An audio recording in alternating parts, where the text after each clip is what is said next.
भक्तों के प्रति कैसी भक्ति होनी चाहिए, मामा जी के जीवन चरित्र से कोई सीखे। गुरु भक्ति कैसी होनी चाहिए, गुरु निष्ठा कैसी होनी चाहिए, ये पूज्य बक्सर वाले मामा जी से कोई सीखे।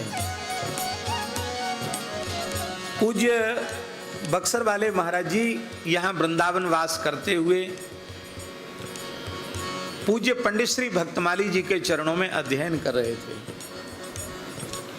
और उसी समय श्री खाकी बाबा सरकार का तार आया। तार आता ना, जल्दी त्वरित डाक भेजी जाती, कम अक्षर लिखे जाते हैं, तो तार आया।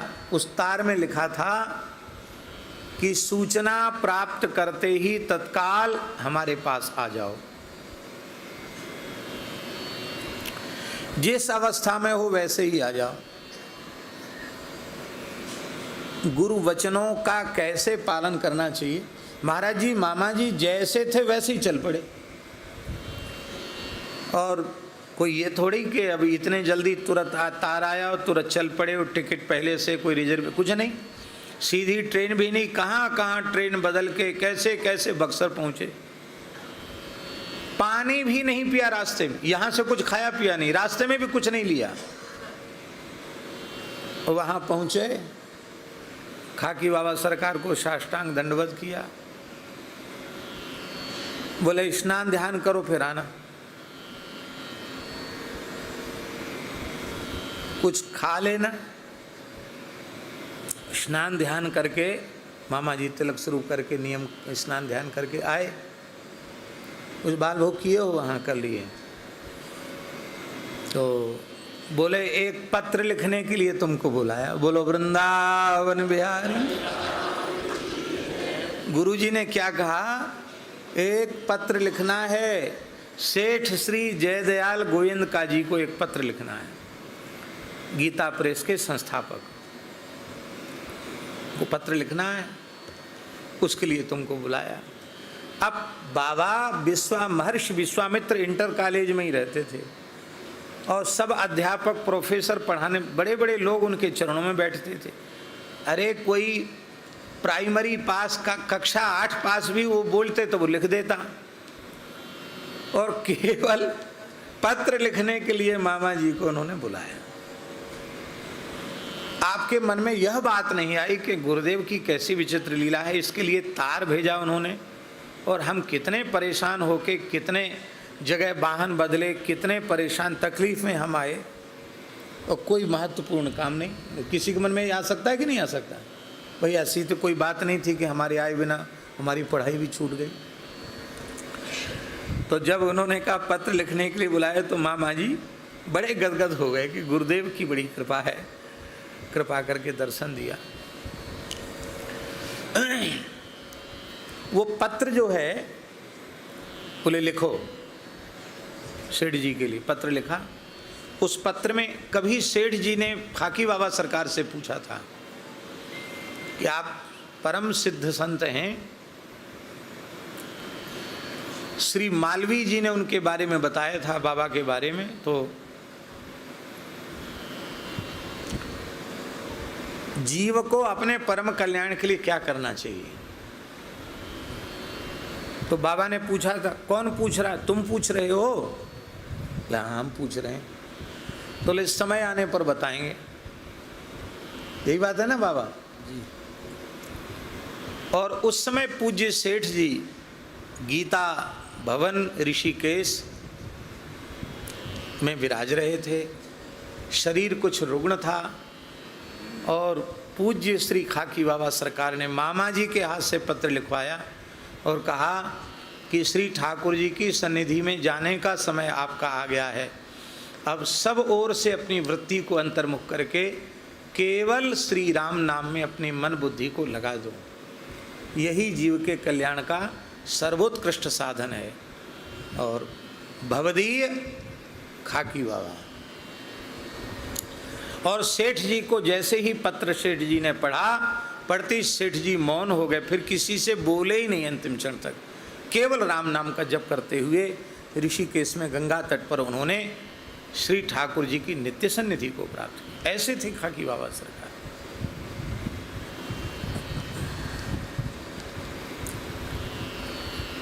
एक बार बिना तिलक स्वरूप के मामा जी खाकी बाबा सरकार के चरणों में उपस्थित हो गए। बहुत ध्यान से सुने वैष्णव, अन्यथा नहीं मानना। बहुत से लोग ऐसे भी होते हैं कि हम जब जिस क्षेत्र में पहुंचते हैं तो जो लोग कभी तिलक नहीं लगाते हैं वो दिखाने के लिए कि हम भी चेला हैं, हम भी भगत हैं, वैष्णव हैं, वो सब लंबा चौड़ा तिलक लगा लेंगे, वैसे नहीं लगाएंगे तिलक विलक।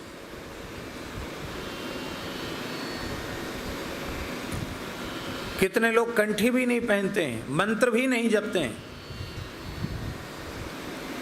ये बहुत बड़ा अपराध है।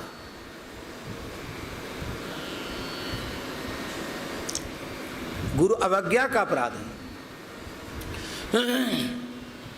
तो थोड़ा सा प्रमाद हुआ, बिना तिलक के गुरु जी के सामने चले गए। इतने मात्र से बाबा सरकार इतने बिगड़े, बहुत नाराज हुए। अरे बिना तिलक के तुम कैसे आए?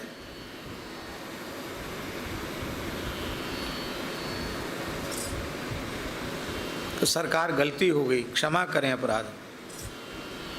नहीं, क्षमा नहीं होगा, जाओ गंगा जी में डूब जाओ, कूद जाओ गंगा जी में। गुरुजी तो गुरुजी, भयंकर गंगा जी, बक्सर में कितनी गंगा जी का पाठ है, और वर्षा काल की गंगा जी, बाढ़ थी, भयंकर बाढ़ थी। और पूज्य बक्सर वाले मामा जी गुरु आज्ञा होते ही गंगा जी में कूद गए। संभव नहीं था कि गंगा जी से उस बाढ़ की स्थिति में शरीर का बचना, लेकिन गंगा जी में कूदे तो आश्चर्य, घुटने से ऊपर गंगा जी का पानी नहीं, जबकि स्थिति ये थी कि वहीं हाथी डूब जाए इतना जल, पर घुटने से नीचे मामा जी के जल नहीं गया। वो आश्चर्यचकित हो गए, गंगा जी में डूब ही नहीं रहे, 20 धार तक चले गए, जहां अथाह जल है वहां भी वही स्थिति। अंत में एक लाली, वो लाली कोई सामान्य लाली नहीं, साक्षात विदेह राजनंदिनी, सुने ना प्राण प्यारी श्री राम वल्लभा श्री जानकी जी, वे प्रकट हो गई। उन्होंने हाथ पकड़ लिया, कहा भैया परीक्षा पूरी हो गई, चलो लौट चलो। ये कोई ऐसा नहीं कि कुछ 2-4 पद लिख लिए तो उन्होंने अपने को मामा जी के नाम से घोषित कर दिया, ऐसा नहीं है। ये सदगुरु भगवान की कृपा से किशोरी जी ने हाथ पकड़ा है और भैया कहा।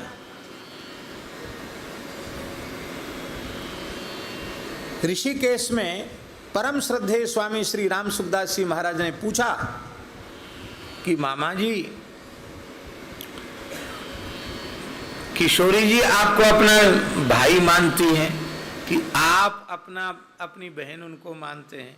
माने इस संबंध की स्वीकृति, भाई बहन वाले संबंध की स्वीकृति किशोरी जी की ओर से है कि नहीं? ये किसने पूछा? परम श्रद्धेय स्वामी श्री राम सुखदास जी महाराज ने। दूसरा कोई होता तो क्या, हाँ हाँ किशोरी जी की तरफ से स्वीकृति है, गुरुजी ने कृपा की, किशोरी जी ने मेरा हाथ पकड़ा। लेकिन कैसे होते हैं महापुरुष?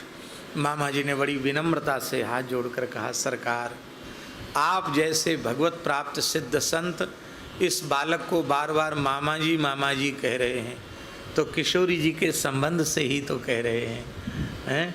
आपने मामा जी कह दिया, तब किशोरी जी को संबंध तो स्वीकार करना पड़ेगा। स्वीकार हो गया, नहीं होता संबंध स्वीकार तो आप मामा जी क्यों कहते हैं? सुनकर विह्वल हो गए स्वामी जी, गदगद हो गए। एक संत की वाणी से ऐसा ही उत्तर प्रकट होना चाहिए।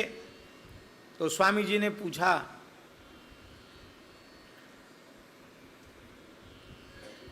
किशोरी जी के बड़े भाई हो कि छोटे?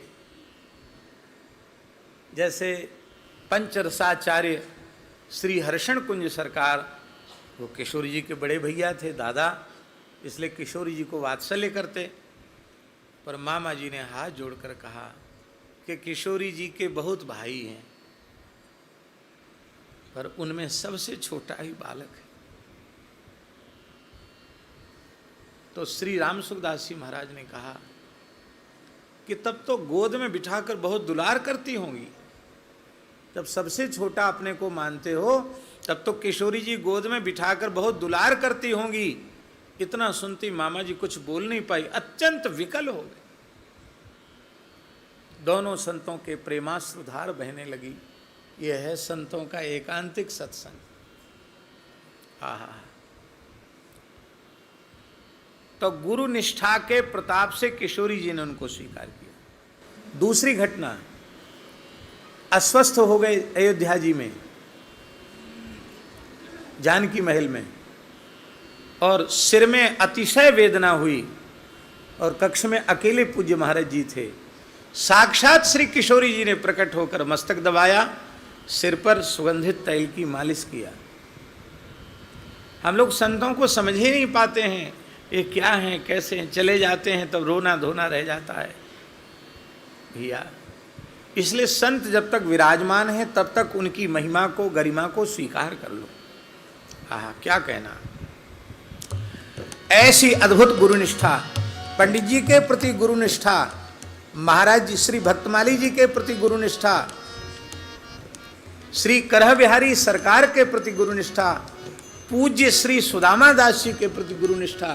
कितने महापुरुषों के प्रति उनकी गुरुनिष्ठा थी। भक्तमाल का जो सिद्धांत है, आदि मध्य अरु अंत में यह रसकन की रीति, संत सवै गुरुदेव हैं व्यास ही यह प्रतीति। ये प्रत्यक्ष मामा जी में दिखाई पड़ता था। पूज्य गुरुदेव भक्तमाली जी में उनकी कैसी निष्ठा थी। हमारे पूज्य गुरुदेव भक्तमाली जी में, महाराज जी लक्ष्मण मंदिर गोवर्धन में बाहर कुइया है ना, मंदिर के बाहर महाराज जी स्नान कर रहे और मामा जी गए, साष्टांग दंडवत किया और महाराज जी स्नान कर रहे थे, शरीर से जल चू रहा था। तो वहाँ कुआ के घाट पे ऐसे गड्ढा जैसे बने घड़ा वड़ा रखने के, जिसमें महाराज जी के स्नान का जल था। उसको ऐसे अंजलि से भर के मामा जी ने पिया, 3 अंजलि पिया। और पूज्य महाराज जी तो बड़े विलक्षण स्वभाव के थे। महाराज जी ये सहन नहीं करते थे, लेकिन महाराज जी कुछ बोले नहीं, मुस्कुरा कर उन्होंने मामा जी की ओर देखा, अवश गदगद हो गए। महाराज जी का जब महाप्रयाण हुआ तो श्री यमुना जी के पुलन में मेरे आँखों के सामने मामा जी ने महाराज जी के पवित्र देह के चरण धोए और पूरा कमंडल चरणामृत स्वयं पान कर लिया। ऐसी अद्भुत निष्ठा, उदाहरण कोई दूसरा दिखाई नहीं पड़ता है। ये उनकी संत निष्ठा, सद्गुरु निष्ठा। हाँ,